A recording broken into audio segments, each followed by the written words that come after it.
This is our project on promoting de-escalation between youth and law enforcement in South Central Dallas. And this is our team.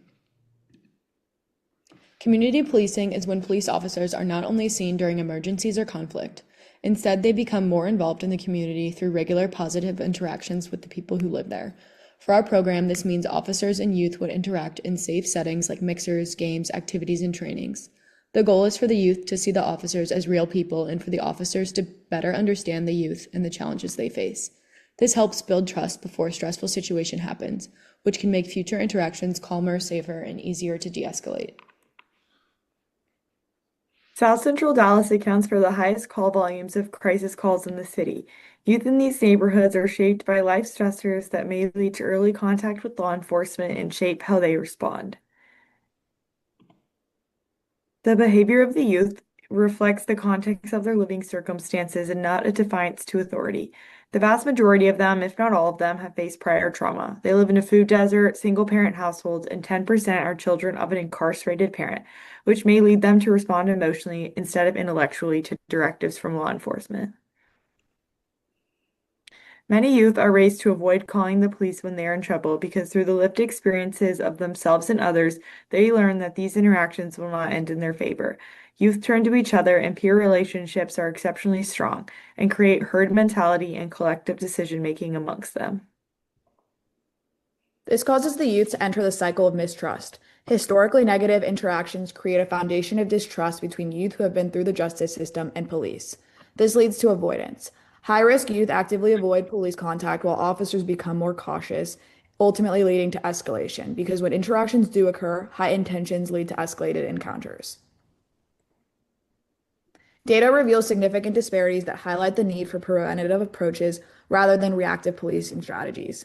About 80% of youth in custody are charged with non-violent offenses such as low-level property crimes or drug possessions, which is a concerning pattern. This raises the need for de-escalation training. De-escalation training helps both youth and officers build trust and respond better in real-life situations, reducing escalation at the source, which ultimately results in a safer community.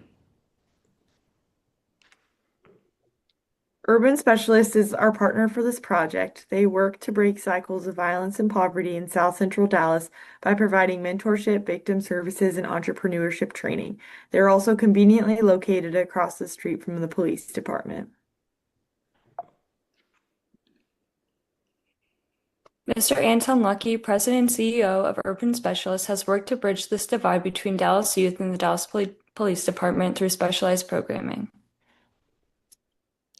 We met with community leaders who shaped our approach. Judge Cheryl Shannon explained that youth behavior during police encounters is often influenced by trauma, food insecurity, school disengagement, prior offenses, and mistrust of police. Mr. Lucky added that many kids have never had a positive interaction with police that did not end in punishment or arrest. We also learned that youth stay more engaged when they feel ownership, leadership, and motivation through incentives. So our program centers on trust, relationships, and ownership. We propose a 12-month youth-focused de-escalation pilot program in partnership with Urban Specialists and the Dallas Police Department. The program will include monthly in-person and VR simulations, social events, and team-based activities. Youth will practice real-world police encounter scenarios to get to see the perspective of the police in a controlled environment. Peer influence is a major part of our program because youth in South Central Dallas often rely on their peers in stressful situations. Their responses are shaped by the group around them, not just by the individual. Our program brings police and youth together in a safe, structured setting to practice communication, build trust, and learn from one another. Another key aspect of the program is that it pairs each group of youth participants with a dedicated police officer throughout the 12-month program. This helps develop meaningful relationships and enable deeper empathy development through shared experiences. Our program also includes monthly social events designed to foster genuine bonds between youth and officers in low-stress settings. This will include social events, mixer nights, and sporting events. These events will allow the youth to become more comfortable with police and see the human side of them while the officers learn empathy and awareness. The pause and leap technique is used in de-escalation to promote communication, understanding, and safety. Scenarios will be another key component of this program. They allow youth to place themselves in the situations they will face in real life in their community, and the scenarios will take three forms. The variety of scenario types makes them adaptive to resource availability. In-person virtual reality simulations will take place monthly at Urban Specialists. Groups of participants will rotate between being the police officer and adolescent in different scenarios. There's a wide array of settings and scenarios to choose from, and the youth can receive real-time feedback. Role rotation allows both youth and officers to experience each other's perspectives, improving understanding of behavior, stress, and decision-making.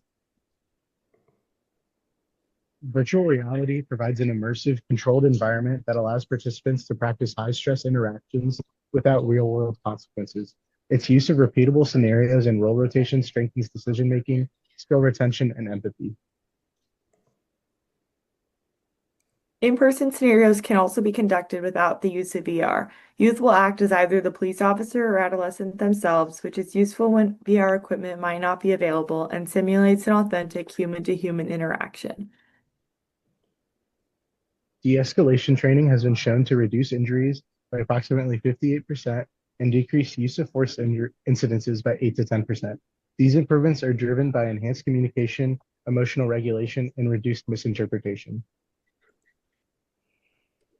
We will have on-demand videos which will have worksheets attached that prompts the viewer to look for the pause and leap frameworks in each scenario. Since we learn these kids are motivated by incentives, the reward system is designed to keep youth engaged throughout the program. The teams will earn points to eventually win a prize for attending mixers, game nights, and completing VR worksheets. This is the team scoring sheet used to keep track of points. At the end of each month, after tallying all the scores, there will be a short award ceremony with prizes for the teams with the most points. The prizes are not just about winning, they create motivation and accountability.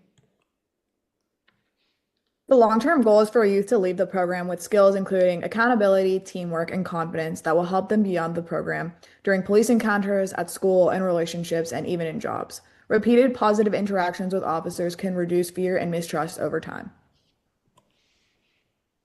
This program operates at a relatively low cost, with annual expenses ranging from $5,800 to $1,250 to $500. Built-in savings, including free facility use and no police transportation costs, support strong long-term cost effectiveness. Thank you.